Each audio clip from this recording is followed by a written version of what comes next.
Vladimir Putin anunciou hoje os planos da Rússia de continuar a guerra contra a Ucrânia por mais 2 anos para conquistar totalmente o Donbass e tudo o que conseguirem a mais. A agência Bloomberg, citando fontes próximas ao Kremlin, afirmou que o exército russo está se preparando para uma nova campanha ofensiva, enquanto a Ucrânia espera a retomada da ofensiva russa, em abril e maio nas cidades de Sloviansk e Kramatorsk.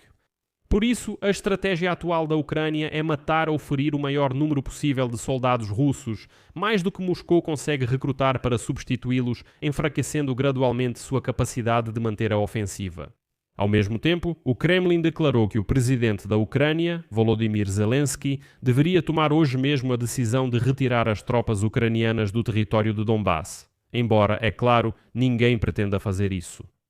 Nesse contexto, surgiu uma notícia preocupante, mas também encorajadora. Na União Europeia, começaram a elaborar um guia sobre defesa mútua em caso de ataque a um dos membros do bloco. Basicamente, a UE começou a desenvolver mecanismos de resposta a um ataque da Rússia, já que Trump ameaça retirar os Estados Unidos da OTAN e já não há grandes esperanças na aliança.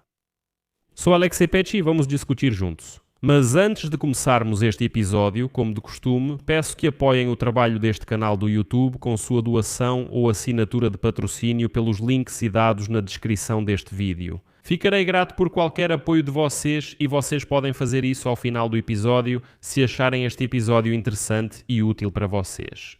Além disso, inscrevam-se no meu canal do Telegram Pecci News, o link está na descrição deste vídeo. Segundo a Bloomberg, o exército russo prepara nova ofensiva na Ucrânia diante do impasse nas negociações de paz. Segundo um dos interlocutores da agência, próximo ao Kremlin, a guerra pode durar mais 1 ano e meio se não houver um avanço nas negociações de paz. E não há nenhum avanço à vista nem de longe. Vladimir Putin continua exigindo a entrega total do Donbass pela Ucrânia, enquanto Volodymyr Zelensky se recusa a fazer concessões territoriais, insistindo que esse cenário levaria à retomada da agressão russa no futuro. Os Estados Unidos informaram aos aliados na semana passada que ainda esperam, de alguma forma, conseguir colocar Moscou e Kiev à mesa de negociações, apesar de as posições de ambos os lados continuarem muito distantes. E o próprio processo de negociação parou completamente. Em Washington, também garantem que o afrouxamento das sanções contra a Rússia, permitindo que Putin lucre com a crise energética em torno do Irã, é temporário. Dizem que se Putin não fizer um acordo, então vai levar bronca, os Estados Unidos vão retomar as sanções ou talvez não retomem, como disse Trump. Ele fala, talvez a gente nem restabeleça. Chamaram de temporária a suspensão das sanções, mas isso pode se tornar permanente. Enquanto isso, Putin lucra em dólares para manter a guerra. Por exemplo, muitos, tenho certeza, nem sabiam disso e nem perceberam, mas hoje, o Escritório de Controlo de Ativos Estrangeiros do Departamento do Tesouro dos Estados Unidos prorrogou a licença para o trânsito do petróleo russo para a China, via Cazaquistão, até março de 2027, já que os americanos têm seus próprios interesses nesse negócio, embora os Estados Unidos pudessem não ter renovado essa licença e bloqueado o fluxo de petróleo para a China. Além disso, como vocês sabem, recentemente os Estados Unidos também retiraram as sanções dos navios porta-containers russos e, como se descobriu, um dos navios que teve as sanções retiradas pertence a Kabaeva. Quem é Kabaeva? Eu acho que as pessoas que falam russo entendem muito bem, mas chegou até esse ponto. Segundo a Bloomberg, até o Kremlin admite que a nova ofensiva de Putin dificilmente trará avanços significativos na linha de frente. O exército russo não consegue superar a barreira de drones criada pelas forças armadas da Ucrânia e que destrói até 90% dos grupos de assalto antes mesmo de chegarem à linha de frente. No fim do ano passado, os generais do Estado-Maior russo assumiram o controle do território da Ucrânia e um ano antes 0,6%.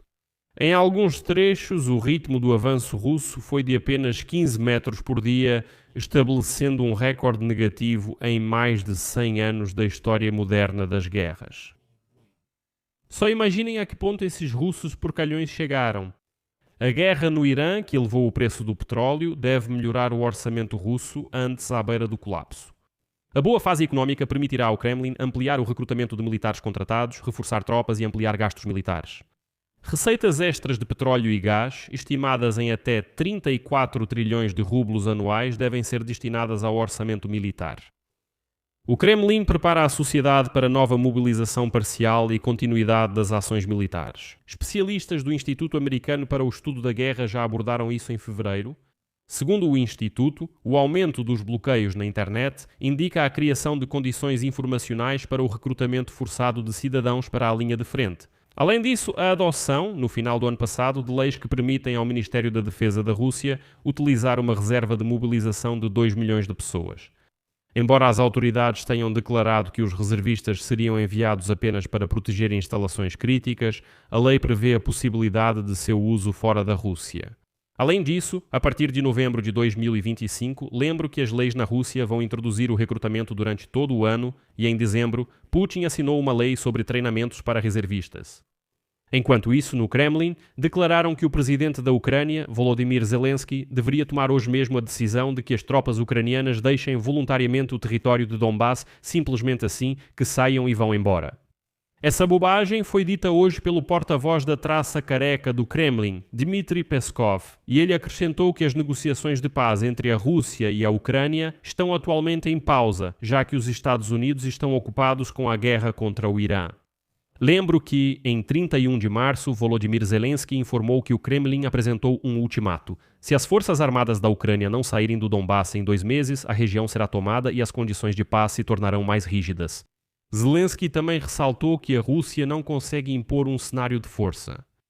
Esses 2 meses soam engraçados, porque lembro que os russos tentam tomar todo o Donbass desde 2014 e ainda não conseguiram, e agora de repente dizem que em 2 meses vão conseguir com certeza.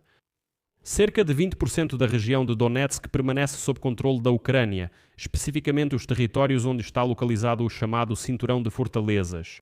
Essa era a aglomeração Kramatorsk-Slaviansk. Zelensky afirmou repetidamente que não haverá concessões aqui, pois caso contrário, a Rússia obterá uma base para um novo ataque. Nesse contexto, o ditador careca e fedorento Vladimir Putin ordenou ao exército que preparasse uma nova ofensiva na Ucrânia entre abril e maio. No Kremlin, inventaram uma nova vitória russa só para mostrar algo antes da ofensiva. Vejam, estamos vencendo na linha de frente. Ninguém conta a eles que estão registrando o pior avanço no fronte em mais de 100 anos, mas mesmo assim. Hoje, no Ministério da Defesa da Federação Russa, declararam que o exército selvagem russo capturou completamente a chamada República Popular de Lugansk, ou seja, a região de Lugansk da Ucrânia. Mas sabe o que é mais engraçado nessa notícia? É que sobre a completa captura da região de Lugansk da Ucrânia, os militares russos já haviam relatado pessoalmente a Vladimir Putin ainda em julho de 2022. Na época, quem afirmou isso foi o ministro da Defesa, Sergei Shoigu. Depois, passam-se mais 3 anos e em 30 de junho de 2025, sobre a completa captura da chamada República Popular de Lugansk, declarou o seu chamado chefe, Leonid Pasechnik. Passa-se quase mais um ano e hoje, pela 3ª vez, dizem aos russos: agora sim, finalmente conquistamos completamente toda a região de Lugansk. Bem, isso é mais ou menos como quando conquistaram Kupiansk, na região de Kharkiv, ainda no ano passado. Aconteceu que não conquistaram. Ao mesmo tempo, na Europa, começaram a levar as ameaças dos russos mais a sério e Donald Trump também teve seu papel nisso. A União Europeia começou a desenvolver diretrizes para a aplicação do parágrafo 7 do artigo 42 do Acordo de Defesa Mútua, no caso de um ataque a um membro da União Europeia. O Serviço Europeu de Ação Externa planeja descrever quais mecanismos e recursos serão acionados caso um dos países da União Europeia decida ativar esse artigo de defesa mútua. Caso você não soubesse, existe um artigo desse tipo também dentro da União Europeia. E diante das ameaças dos russos aos países bálticos, ela está mais relevante do que nunca. O interesse por esse mecanismo de ajuda mútua voltou a crescer após o ataque direto de drones iranianos contra Chipre, onde está localizada uma base militar britânica. Esse caso levantou entre os diplomatas europeus questões sobre como exatamente funciona o artigo 42, parágrafo 7 na prática. Por exemplo, Chipre faz parte da União Europeia, mas não é membro da OTAN. Quando Donald Trump está na OTAN, não dá para contar com ajuda.